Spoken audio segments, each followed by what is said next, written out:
Rajkot Punitnagar society અને અલગ અલગ સંગઠન દ્વારા પીજીવીસીએલ ઓફિસે આવેદનપત્ર પાઠવી રજૂઆત કરવામાં આવી। રાત દેવા આવ્યા છીએ કે હજી જો તંત્ર નહીં જાગ્યું તો શું આ લોકો કહેવા માંગે છે કે આ રાખમાં 2 લોકો તો બનાવ બની ગયો છે, 5 બનાવ બની ગયા છે, તો હજી આમાં બીજા લોકોનો બનાવ બનશે, રાખમાં બીજા પડશે તો આનું જવાબદાર કોણ?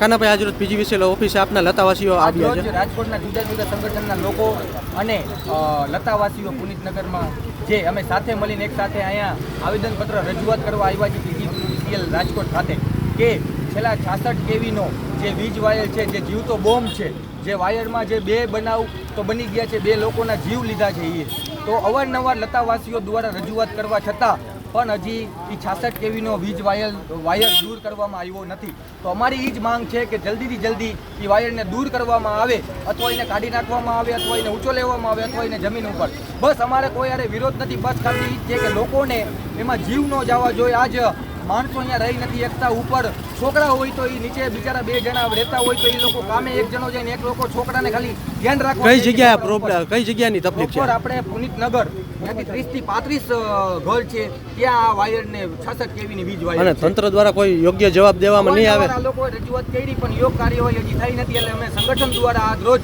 રજૂઆત કરી રહ્યા છીએ કે આ જલ્દીથી જલ્દી આ લોકોને ન્યાય મળવો જોઈએ અને 66 કેવીની જે વાયર છે એ નીકળવો જોઈએ।